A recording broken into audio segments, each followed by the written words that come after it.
Who are you? My name is Alex Kelly. Okay. And I am 38 years old. I was born in Washington, but I lived out here for most of my life. Moved out here to see my kids. I haven't seen them in 16 years. Just got here yesterday. Not easy being out here. It's hard. Struggle where to find food, people to trust, and waiting for safety and shelter. I have PTSD from the shelters. I can't sleep in them anymore. I was attacked once in a shelter a long time ago, and I can't do it. Others get to hit me, and I have something from childhood trauma. I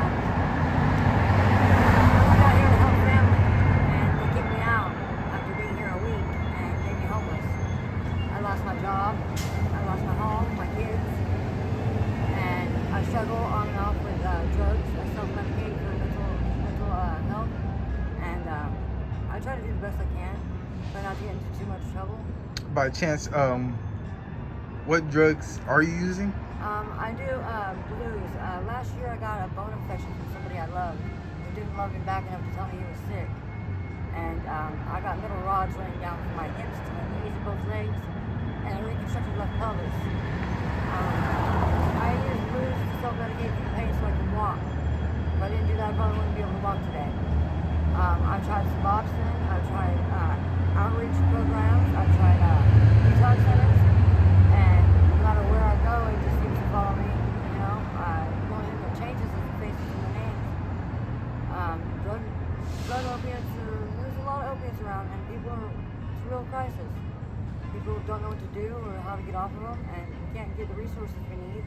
How are we supposed to get off them? They go around giving us kits to do these drugs. Now, if they want us off these drugs so bad and they don't want us homeless, why are they aiding encouraging us to do it? Now they say they'll arrest us if they see us smoking. I think that's a little unfair considering we're homeless and have no designated area to go anywhere. It's not like tobacco smoke. I feel ashamed of it. I wouldn't want my kids to know I do it, but I don't lie to them. I tell them how it is, and they understand. But tomorrow I'm meeting them around here, and I'm going to get to see them after 16 years. And it's been a long time. It's too long, if you ask me. But I have a few small friends out in Seattle that actually helped me out to get out here. And that's how I was able to get out here. I'd probably still be out there if I wouldn't, didn't have the funds to get out here. I know I wasn't a good mom when I was on drugs. No parent is. You can't be a good parent when you're doing drugs. You can't be a good parent if you're putting your kids through what you went through as a kid. And that's not right for them or you. But it doesn't justify anything by using drugs and saying that you have to do it. So we self-medicate to have your own demons. Because everybody's got demons. They all run from. But no matter where we go, they're still there. And if we don't get the right help, right support, we won't be able to get off this stuff. I struggle right now. I'm taking Suboxone on and on, trying to get off the stuff, and what it's doing is rotting my teeth out of my head. And I got people trying to rob me for them every other chance they get. I lie to people constantly about what I do and where I go because I don't know what else to do. I don't want them to know my business, but then again, I don't want to be alone. It's not easy being out here being a woman either because it's very difficult. You've got men attacking you, you've got women attacking you, you've got people running you off in front of their businesses and everything. It's almost impossible to get out of the body. What do you do? You sit here and continue what you do to I'm just surviving right now without trying to get hurt. Or go to jail or, lose the chance of seeing my kids after so long. Last night I watched a crime being committed by 20, 30 people, and it was a felony, a big one. But I turned around and walked the other way. I was like, I ain't having no part of this. No, you're not using any of my things to help you with whatever you're doing. I'm not going to do it. I got to do what's better for me. And what's better for me is not hanging around with people like that anymore. So whether I got to spend the rest of my life alone on the sidewalk, that's what I got to do. It'll be worth it to me in the end. God's watching out for me. He does all the time. I'm still here. died from that bone infection. He was fed. He saw a chance to see able to walk again after a year. And with the right medication, the right doctors, I was healed. You know, I got metal in my body for the rest of my life. I got more metal in my body than most people do. They poured out the center of my femur bone and dropped a metal rod down the center of it. And I got pins on my hips and my knees and a weakness at the left pelvis. And this is from somebody that I thought loved me, but he didn't love me enough to tell me he was sick. So people need to be careful with that too, because people will lie to you about everything. You know what they do for a living. And it's sad. So I sit here and I'm waiting to catch a bus to go see my brother. I haven't seen him in 23 years.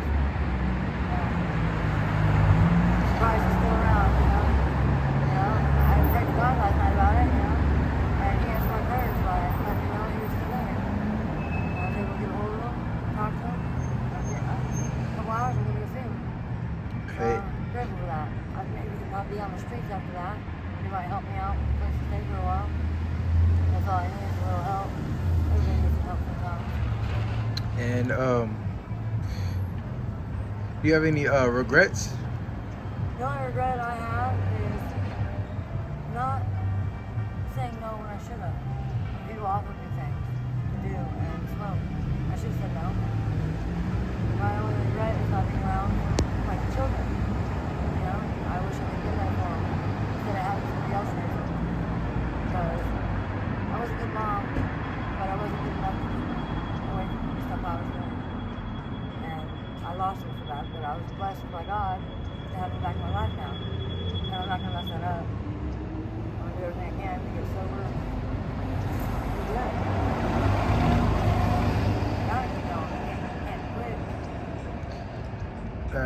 So what do you do for your hustle?